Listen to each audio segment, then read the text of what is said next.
Hello everyone, कैसे हैं आप सब। तो आज हम करने वाले हैं टीचिंग मेथड का दूसरा टॉपिक, जिसका नाम है communicative approach to English language. इससे पहले हमने एक टॉपिक कंप्लीट कर लिया है, जो आप देख सकते हैं वीडियोस में जाकर। ओके, तो आज का हमारा टॉपिक शुरू करते हैं।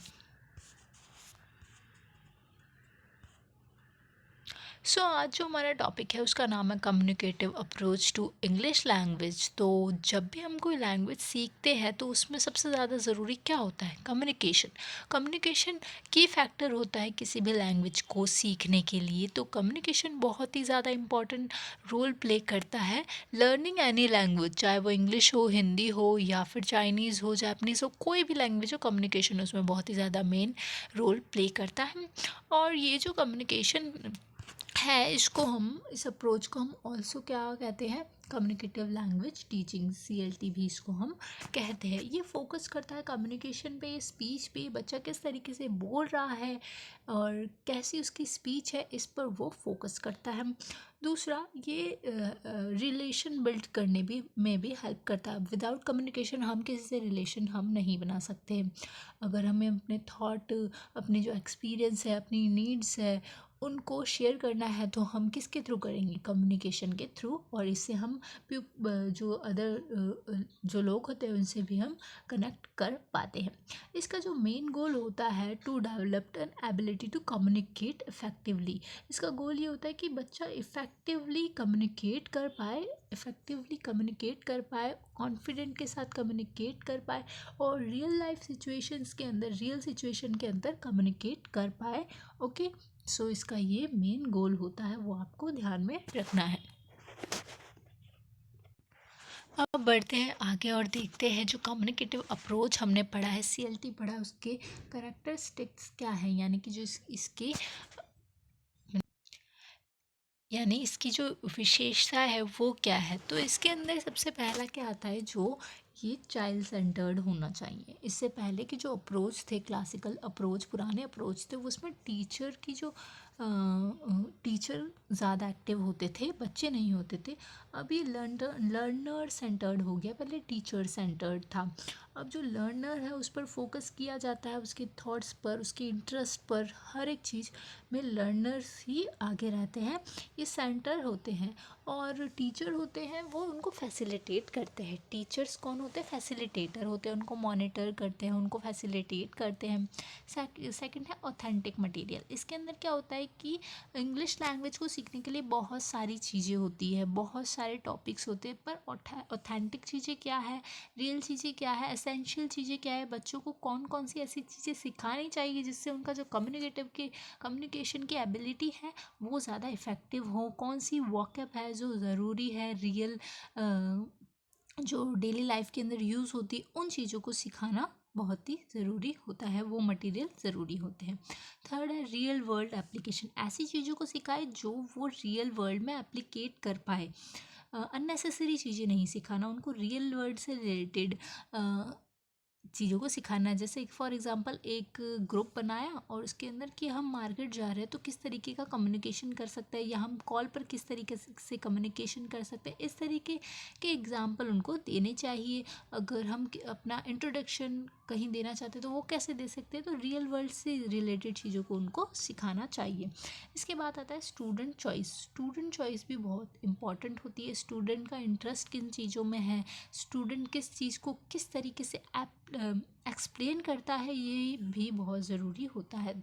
फिफ्थ है कोलैबोरेशन। कोलैबोरेशन, विदाउट कोलैबोरेशन हम कम्युनिकेटिव अप्रोच को डेवलप नहीं कर सकते हैं। कोलैबोरेशन के अंदर पीयर्स होते हैं, उसके फ्रेंड्स होते हैं, टीम बनती है, वो ग्रुप में काम करते हैं। ग्रुप में काम करने से उनकी कम्युनिकेशन बढ़ती है, कोई प्रॉब्लम होती है तो उनको खुद मिलके सॉल्व करते हैं। इससे पहले जो अप्रोचेस थे, पुराने अप्रोचेस थे जो टीचर सेंटर्ड होते थे, उसमें टीचर सिर्फ लेक्चर्स दे के चले जाते थे, बट नाउ इसके अंदर बहुत ही अलग अलग चीज़ें आ चुकी हैं।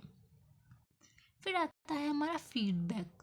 लास्ट हमारा क्या आता है? फीडबैक। की बच्चे, इसके अंदर टीचर जो होता है फैसिलिटेट करता है, मॉनिटर करता है, फिर फीडबैक देता है बच्चों को कि आपने यहाँ पर गलती की है, यहाँ पर आपको सुधारने की ज़रूरत है। तो ये सारे इसके जो है करेक्टरिस्टिक होते हैं। आगे बढ़ते हैं और देखते हैं कि जो कम्युनिकेटिव अप्रोच है यानी कि CLT है उसके बेनिफिट क्या क्या होते हैं। सो इसके बेनिफिट के अंदर सबसे पहला क्या आता है, ये इंक्रीज़ करता है एंगेजमेंट को। अब कम्युनिकेशन होगा तो एंगेजमेंट बढ़ेगा, स्टूडेंट में एंगेजमेंट बढ़ेगा, स्टूडेंट कम्युनिकेट कर पाएंगे, एक दूसरे से जुड़ेंगे। Student can immediately apply there learning outside of the classroom. अब जो वो सीखेंगे, जो नए वर्ड सीखेंगे, जो भी आज वो सीखते हैं वो क्लासरूम के बाहर भी यूज़ कर सकते हैं। और ये इसका मेन गोल भी होता है कि चीज़ों को रियल लाइफ के साथ भी कैसे जोड़ना है, क्लासरूम के अंदर और क्लासरूम के बाहर भी वो कैसे पढ़ सकते हैं। Teacher can focus on student individual learning. इसके अंदर क्या आता है, बच्चे की जो इंडिविजुअल लर्निंग, एक बच्चे को कहाँ कमी आ रही है, कहाँ उसने अच्छा किया, कहाँ उसने बुरा किया, ये सभी चीज़ों का इससे पता चल जाता है कम्युनिकेशन के थ्रू। उसकी गलतियों का, उसकी जो भी उसने सीखा है, जो नहीं सीखा, ये सभी उसको डिफरेंसेस पता चल जाते हैं। स्टूडेंट डेवलप कम्युनिकेटिव कम्पिटेंस का मतलब एबिलिटी, कम्युनिकेशन की एबिलिटीज़ होती है कुछ, उन सबको भी वो बढ़ा सकता है। इसका मतलब होता है क्षमता। तो कम्युनिकेशन की क्षमता को डेवलप करने के लिए कम्युनिकेटिव अप्रोच को यूज़ में लाया जाता है। वो कॉन्फिडेंट बिल्ड कर लेते हैं स्टूडेंट से। Student enhance there cultural understanding. फिर एक क्लासरूम के अंदर बहुत ही ज़्यादा अलग अलग जो है कल्चर के लोग आते हैं, तो फिर जब इंगेजमेंट होता है उन सब का, तो वो कल्चर को भी अंडरस्टैंड करने के लिए वो हो जाते हैं। आगे बढ़ते हैं। सो नाउ, जैसे कि मैंने आपको बताया था, वो बिल्ड कर पाते हैं कॉम्पिटेंसी यानी कि क्षमताओं को बिल्ड कर पाते हैं। तो इसके अंदर कौन कौन सी क्षमताएं हैं जो वो बिल्ड कर पाते हैं, ये भी क्वेश्चन आता है। तो सबसे पहले होता है डिस्कोर्स कॉम्पिटेंसी।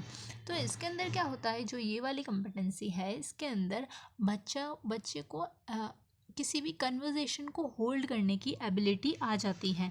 बच्चा सीख लेता है कि इस तरीके से मुझे इस कन्वर्सेशन को होल्ड करना है, इसमें क्या बात करनी, क्या नहीं करनी, वो सारी चीज़ें इसके अंदर आती है, यानी उसकी इस क्षमता का विकास होता है। सेकंड है ग्रामेटिकल कम्पिटेंसी, यानी कि ग्रामर में वो बहुत ही ज़्यादा ग्रामर के अंदर अच्छा हो जाता है by the using of communicative approach. Now we have social linguistic competency. इसके अंदर क्या आता है, सोशल यानी समाज में किस तरीके से उसको बोलना है, किस सिचुएशन में कैसी बातें करनी है, इसका भी जो है कम्युनिकेशन करना वो सीख जाता है। फिर आता है स्ट्रैटेजिक कम्पिटेंसी। इसके अंदर क्या होता है कि ability to repair communication breakdown. कहीं पर कम्युनिकेशन में उसको थोड़ा सा ब्रेक डाउन हो रहा है, समझ नहीं पा रहा, तो इस चीज़ को भी वो सुधार सकता है। तो ये सारी क्षमताओं का विकास वो किस तरीके से करता है, कम्युनिकेटिव अप्रोच के थ्रू कर सकता है। तो लास्ट है, इसके अंदर हम इसको रिवाइज कर सकते हैं। तो इसके अंदर सबसे पहले हम इसकी डेफिनेशन देखते हैं। तो डेफिनेशन के अंदर क्या है कि CLT is teaching a method. CLT is a teaching method that is focused on student communicative competency। मतलब स्टूडेंट की कम्युनिकेशन करने की competency है, उसकी क्षमता है, उस पर वो सीखना शुरू कर देता है। फिर इसका गोल क्या है, कम्युनिकेटिव कम्पेटेंसी को बढ़ाना, कॉन्फिडेंस बिल्ड करना, सोशल रूप से वो कैसे बोल सकता है, स्ट्रैटेजिक उसके एबिलिटीज़ को बढ़ाना, ये सब इसके अंदर आते हैं। फिर आता है रोल ऑफ टीचर। टीचर का रोल क्या होता है, बच्चों को फैसिलिटेट करना। टीचर का मेन रोल होता है बच्चे को फैसिलिटेट करना, मॉनिटर करना, उसकी जो ग्रोथ है उसको देखना, उसकी कहाँ कमी आ रही, इन सब चीज़ों को देखना। उसके बाद आता है रोल ऑफ स्टूडेंट। अब स्टूडेंट का इसके अंदर क्या रोल होता है, स्टूडेंट को एक्टिविटी में पार्टिसिपेट करना चाहिए, स्टूडेंट एक्टिव होना चाहिए ताकि वह कम्युनिकेशन कर सके। फिर आता है हिस्ट्री ट्रेडिशनल अप्रोचेस। जो इसकी जो हिस्ट्री में जो ट्रेडिशनल अप्रोच था उसके अंदर ये टीचर सेंटर्ड था, मैंने आपको बताया, उसमें टीचर्स को ज़्यादा महत्व दिया जाता था और ग्रामर पर फोकस किया जाता, कम्युनिकेशन पर नहीं, ग्रामर के रूल्स पर फोकस किया जाता था, कम्युनिकेशन पर नहीं किया जाता, ग्रामर पर फोकस किया जाता था। लेकिन जो अभी नया अप्रोच आया है, जो डेल हैमस ने, मैंने आपको बताया, प्रोपोगेट किया है, तो इसके अंदर ये कम्युनिकेशन पर, फ्लुएंसी पर, इस पर जोर देते हैं। फिर उसके बाद आता है हमारा सिलेबस, इसके अंदर स्किल्स को हम इम्प्रूव करते हैं। फिर उसके बाद आता है इम्प्लीकेशन, किस तरीके से इम्प्लीकेट करते हैं, तो इसके हम रियल लाइफ कम्युनिकेशन कर सकते हैं, स्टूडेंट अपनी फ्लुएंसी को बढ़ा सकते हैं, एक्यूरेसी को बढ़ा सकते हैं, और इसके अंदर एरर्स भी करते हैं, उन एरर्स को लिंक करके हम नई चीज़ों को भी सीख सकते हैं। एरर्स हम गलतियों से ही तो सीखते हैं ना, ये भी चीज़ के अंदर ज़रूरी होती है। होप से आपको वीडियो पसंद आया होगा, और पसंद आया तो लाइक शेयर कमेंट सब्सक्राइब करना ना भूलें, और मिलते हैं नेक्स्ट वीडियो के अंदर। Bye bye.